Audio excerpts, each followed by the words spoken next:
जय सिया राम। सब सुख लहे तुम्हारी सरना, तुम रक्षक काहू को डरना। विश्वास की बहुत बड़ी ताकत होती है, बहुत बड़ी शक्ति होती है। विश्वास ही फलित होता है। हमारा विश्वास जिस प्रकार का होता है, जिस अनुरूप होता है, जितना होता है उतना ही हमें प्राप्त होता है। और इसके कई उदाहरण हैं। बाबा नीम करौली जी महाराज के साथ तो कई इस तरह की घटनाएं हैं, कई इस तरह की उनकी लीलाएं हैं, कई प्रसंग हैं जो सुनने के बाद स्पष्ट हो जाता है कि जो भी बाबा के आश्रित हैं, जो बाबा की शरण में हैं, जो बाबा पे भरोसा करते हैं, तो बाबा उसका भी भरोसे को खंडित नहीं करते, भरोसे को तोड़ते नहीं हैं। निश्चित तौर पे भरोसे की लाज रख लेते हैं और उस व्यक्ति का मंगल कर देते हैं, संकटों का हरण कर देते हैं। लेकिन शर्त यही है कि भरोसा, विश्वास कितना है। कहने को तो व्यक्ति कहता है कि नहीं हम तो बहुत विश्वास करते हैं, बहुत भरोसा करते हैं, लेकिन इतना तय मानिए कि भरोसा है तो प्रतिफल निश्चित ही मिल जाएगा, नहीं है तो इस बात को स्वीकार कर लें कि उसमें सुधार की आवश्यकता है, उसको ठीक करने की आवश्यकता है। बड़पोलेपन से तो काम चलेगा नहीं। तो जिनका भरोसा है उसके बाबा सब संभाल लेते हैं।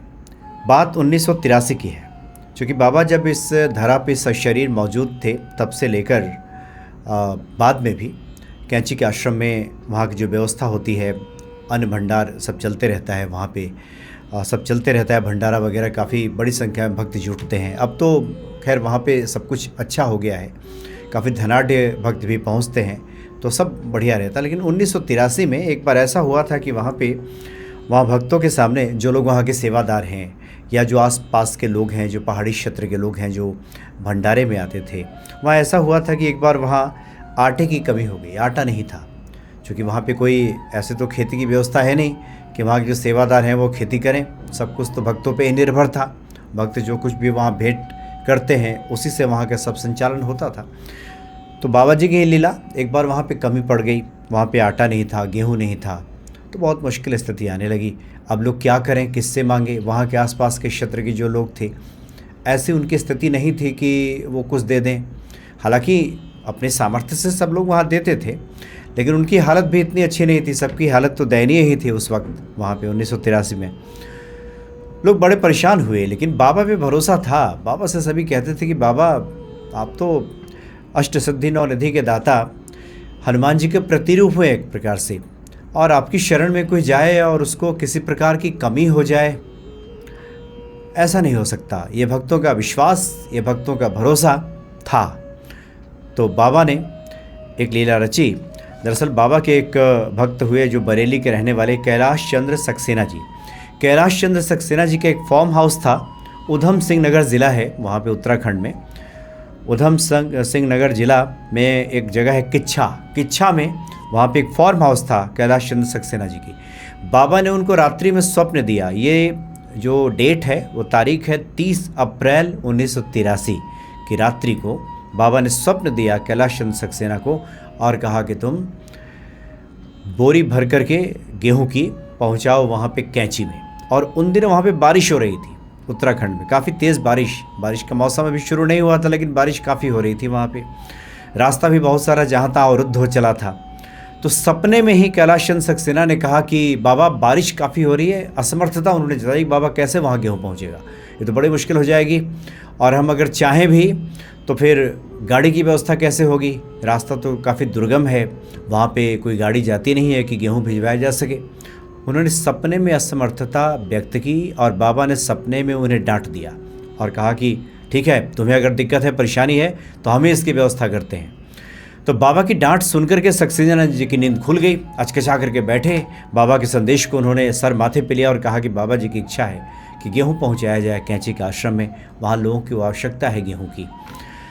अगले दिन उन्होंने गेहूं की बोरियां तैयार कराईं, लेकिन चिंतातुर थे कि आखिर ये किच्छा से कैंची धाम या फिर हल्द्वानी तक ये कैसे गेहूं पहुंचाया जाए। कोई गाड़ी मिल नहीं रही है, रास्ता दुर्गम है, बारिश हो रही है, रास्ता टूटा फूटा है, कोई ट्रक ड्राइवर तैयार नहीं होगा, कोई गाड़ी वाला तैयार नहीं होगा, फिर कैसे गेहूँ पहुँचाया जाए। इससे चिंता में बैठे हुए थे कि उन्होंने देखा कि फार्म हाउस के बाहर एक ट्रक आकर खड़ा हो गया और ट्रक का जो ड्राइवर है वो अंदर आया और आकर के उसने कहा कि उसे इस तरफ जाना है, कैंची की तरफ, क्या कुछ भिजवाना है आपको? तो उन्होंने कहा कि हाँ, ये तो बहुत अच्छी बात है, हम तो ढूंढ ही रहे थे किसी ऐसे व्यक्ति को जो वहाँ गेहूँ पहुँचा दे, गेहूँ की कुछ बोरियाँ हैं उसको लेते जाओ। तो ड्राइवर ने कहा कि हाँ बिल्कुल, हम पहुँचा देंगे वहाँ पे जा कर के। तो कैलाश चंद्र सक्सेना ने ये पूछा कि कितना किराया हुआ, पैसा देना चाह? तो उस ट्रक ड्राइवर ने कहा कि नहीं नहीं, मुझे पैसे की कोई आवश्यकता नहीं है, ये सरकारी गाड़ी है, मैं आया हूँ, मुझे उधर ही जाना है, मैं पहुँचा दूँगा, मैं आपका काम कर दूँगा। और उसने गेहूं लदवाने में ट्रक पे मदद भी की, सक्सेना जी के अन्य जो साथ में उनके जो काम करने वाले लोग थे उनकी मदद की, हाथ बटाया।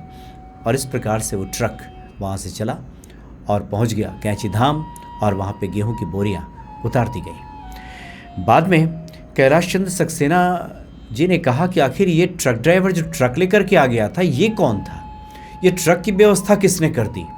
और उस तरफ दुर्गम रास्ते पे, जहाँ पे कोई गाड़ी वहाँ जा नहीं रही थी कैंची की तरफ, इतनी तेज़ बारिश हो रही है, भूस्खलन की स्थिति रहती है, पहाड़ टूट टूट के गिरते हैं, रास्ता अवरुद्ध हो जाता है, ये कौन आ गया था मदद करने के लिए? और ट्रक पे बोरियां लाद करके पहुँचा गया। तो भक्तों ने कहा कि हो ना हो, ये बाबा नीम करोली जी महाराज की ही लीला थी। बाबा जी स्वयं इस रूप में प्रकट हो गए थे, आ गए थे, और उन्होंने भक्त का कल्याण कर दिया। सक्सेना जी जो परेशान थे कि कैसे बोरियां भिजवाई जाए, उसकी व्यवस्था हो गई। और कैंची में जो लोग वहाँ बैठे थे, जिनके सामने अन्न का संकट उत्पन्न हो गया था, बाबा जी ने इस संकट को भी दूर कर दिया। तो बड़े दयालु हैं बाबा नीम करोली जी महाराज।